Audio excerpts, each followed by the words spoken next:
जय हिंद। आप सभी का मेरे डिफेंस चैनल पे स्वागत है। तो आज के डिफेंस अपडेट वीडियो में हम दो सबसे महत्वपूर्ण टॉपिक के बारे में डिस्कशन करने वाले हैं। तो वीडियो के पहले पार्ट में हम भारत और फ्रांस के बीच होने वाली जेट इंजन डील के बारे में डिस्कशन करने वाले हैं और कैसे यह जेट इंजन की डील भारत के लिए पूरी तरह से गेम चेंजर साबित होने वाली है। और इसके अलावा इस जेट इंजन की डील की वजह से भारत को होने वाले बड़े बड़े फ़ायदे के बारे में भी हम डिटेल से डिस्कशन करने वाले हैं। और उसके अलावा वीडियो के नेक्स्ट पार्ट में हम रशिया के सबसे ज़्यादा एडवांस तरीन एयर डिफेंस सिस्टम यानी कि S-550 के बारे में डिस्कशन करने वाले हैं। तो अभी फिलहाल रशिया के द्वारा दुनिया के सबसे एडवांस तरीन एयर डिफेंस सिस्टम के ऊपर काम किया जा रहा है। और उसके अलावा कब तक यह एयर डिफेंस सिस्टम रशिया अपनी सर्विस में एंटर कर लेगा। इसके अलावा हम यह भी डिस्कशन करेंगे कि क्या भारत के पास स्वदेशी तौर पर डेवलप किया गया वेरी लॉन्ग रेंज का एयर डिफेंस सिस्टम है या नहीं है।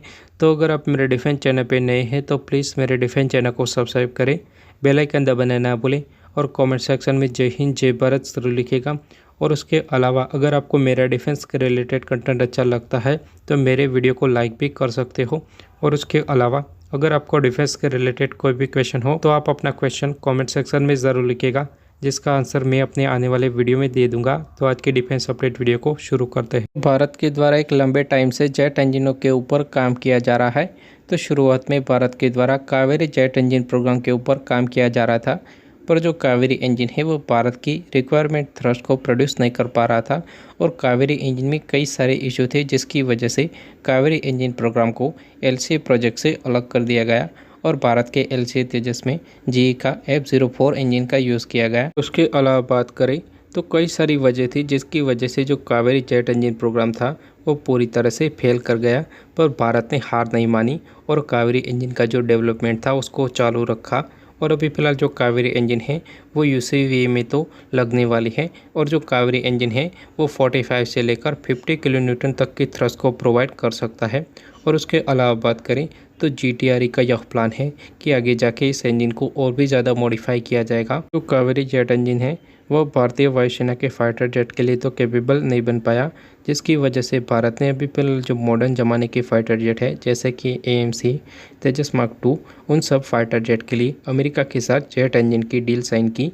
पर उसमें जो टेक्नोलॉजी ट्रांसफ़र है वो पूरी तरह से न हो पाया, यानी कि 100% टेक्नोलॉजी भारत को नहीं मिलने वाली है।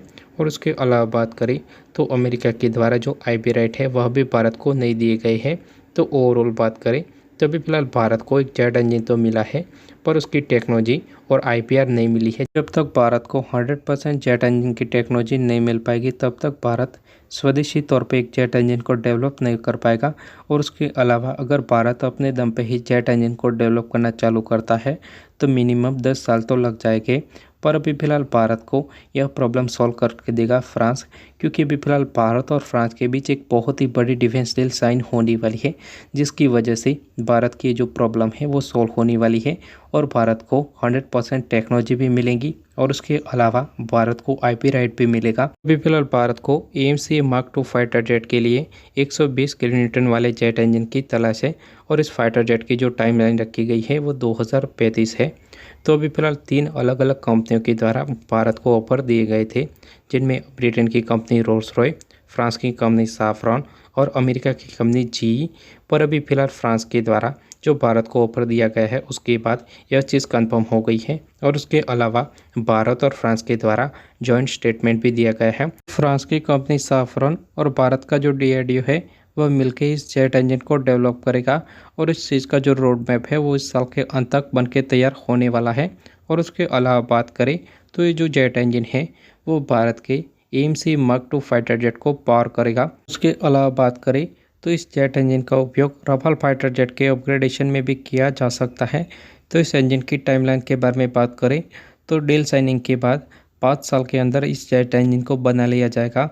और उसके अलावा आगे के 1-2 साल इस इंजन की कई सारी टेस्टिंग की जाने वाली है, जिसमें राफेल फाइटर जेट को एज अ टेस्ट बेड की तरह यूज़ किया जाने वाला है। उसके अलावा बात करें तो फ्रांस के द्वारा यह कहा गया है कि जब तक यह इंजन प्रोडक्शन रेडी नहीं होता है तब तक सारी जिम्मेदारी फ्रांस के साफ्रॉन ग्रुप की रहने वाली है।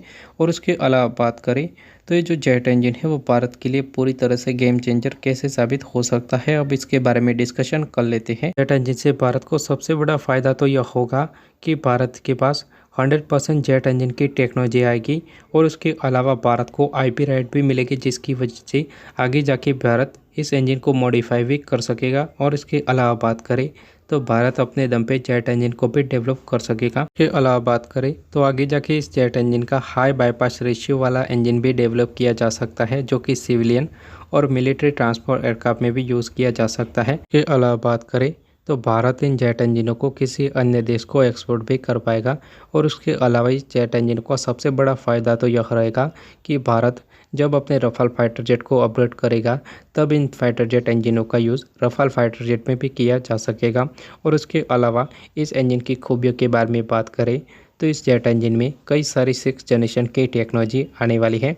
और उसके अलावा इस इंजन के कोर में किसी भी तरह के मॉडिफिकेशन को किए बिना ही इस इंजन का जो थ्रस्ट है वो 130 किलो न्यूटन तक बढ़ाया जा सकेगा।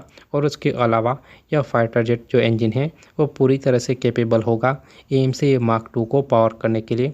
और उसके अलावा इस फाइटर जेट की जो थर्मल सिग्नेचर है उसको भी कम से कम रखने का प्रयास किया जाने वाला है। वीडियो की नेक्स्ट अपडेट के बारे में डिस्कशन कर लेते हैं, जो कि रशिया के सबसे एडवांस तरीन एयर डिफेंस सिस्टम को लेकर आ रही थी।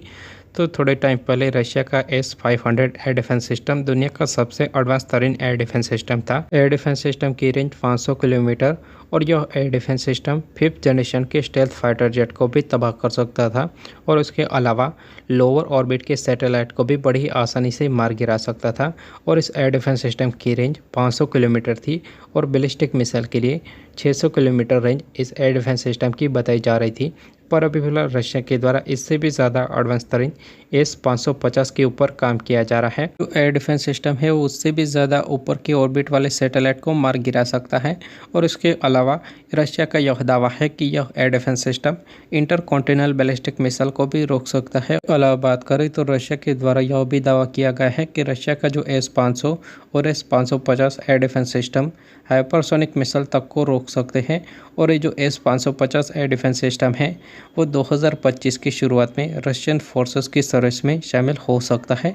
तो अब हम बात कर लेते हैं कि हमारे पास वेरी लॉन्ग रेंज के एयर डिफेंस सिस्टम कौन से हैं। फिलहाल भारत BMD नाम के एक वेरी लॉन्ग रेंज के एयर डिफेंस सिस्टम के ऊपर काम कर रहा है। तो BMD की रेंज 2 से लेकर 3000 किलोमीटर बताई जा रही है। और इसके अलावा यह air defence system multi stage का एयर डिफेंस सिस्टम है और इसको स्पेशली बैलिस्टिक मिसाइल को रोकने के लिए डेवलप किया जा रहा है। अलावा बात करें तो भारत के द्वारा BMD सिस्टम के कई सारे सफलतापूर्वक टेस्ट ट्रायल भी किए गए हैं।